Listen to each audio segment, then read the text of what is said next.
Hi everyone, today I'm going to be sharing with you my top 10 Android apps. So first on the list is a Temple Run. Now this is pretty much my standard game that I'll play if I have a little bit of extra time lying around and I just want to play a game on my Android phone. This game is very nice. I play the second version, so Temple Run 2, and overall it's just a nice game that you can continue playing for a very long time because this game doesn't really end. You just keep getting better and better and you keep getting further along in the game. You get more points and there's constantly new goals for you to set and meet. So definitely a game you can just keep playing for quite a while, especially when you have just a little bit of free time here and there. Moving on to the next item on the list, this is Netflix. Now this isn't the best designed app, but it pretty much offers you endless entertainment. There's so much TV shows, so many movies on Netflix, and it's just unbelievable. They may not be the most current, but there's always something there for you, it seems, and especially if you get into a TV show, you just keep watching it and watching it and watching it, and you always have something to watch. Moving on to number 8, Google Drive. Now, Google Drive is what makes most of these videos possible. I have my phone here, and I keep all my notes in Google Drive, and it just syncs right down to the phone, and I keep an eye on my notes. It is also great for taking notes on your phone, especially if it's paired up with a nice keyboard that allows you to type quickly. Next on the list, I believe this is number 6, is Flipboard. It's really well designed, really nice looking, and it's great when you just have a little bit of time and you want to read some news stories or anything like that. Definitely filling in those gaps where you have a little bit extra time in your day. Not really enough time to like start watching a podcast or anything, but you just kind of flip through the news stories, find one you like, you read the news story, and then you go on and do whatever you're waiting to do, especially if you're waiting in line or something like that. Next on the list is PlayMusic. Now this basically allows you to install an application on your PC which will allow you to sync all of your music up to 20,000 songs up to the cloud. And when you install the app on your Android device, it will allow you to sync all those songs back down to your phone. And the great thing is you don't actually have to store them locally on your phone. You can just stream them from the cloud.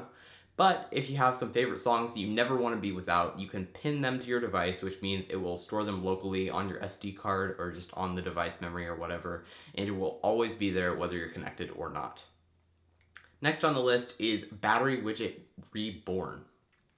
Now this app is pretty great, just discovered it recently, and basically what it does is it helps you manage your battery life, see how much battery life you're getting, gives you all kinds of stats, and that's pretty great for me. It also, in your notifications pull down, it gives you all sorts of switches and toggles that will help you save battery life, Wi-Fi, GPS, stuff like that. And it also gives you a somewhat decent estimate of when your battery will be dead. It'll tell you how much time is remaining as well as what time and day your battery will be running out. And while that's not accurate at the beginning of your sort of use cycle, as you go along it will start to calculate more accurately. Next on the list is the Google keyboard.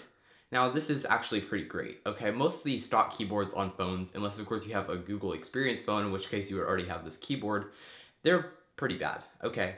So if you install the Google keyboard, it has this swipe functionality. So if you remember the keyboard swipe, it was in beta for a long time and available for free.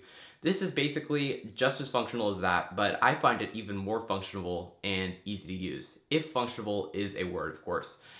And overall, I just really like it. My favorite keyboard, works really well. It's available on pretty much every device. It's from Google, so you know it's good, because Google, sometimes they put out half-baked stuff, like if it's in beta, but this isn't a beta. It's very good, and it definitely has the best prediction of any swipe keyboard I've used, and that is saying something.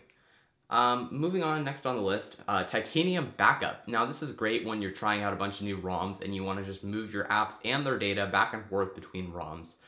Backs up to your SD card, possibly your internal memory if you don't have an SD card. It's really great. Now it's not the most pretty app, it's not visually amazing, but it gets the job done pretty well, and it's better than not getting the job done. If you've downloaded other backup apps, they may not back up everything. You have to sit there and click through every single thing as you're backing up. No, this one you have batch actions and it works really well. It does require a root though, so definitely want to root your phone before you try to use this.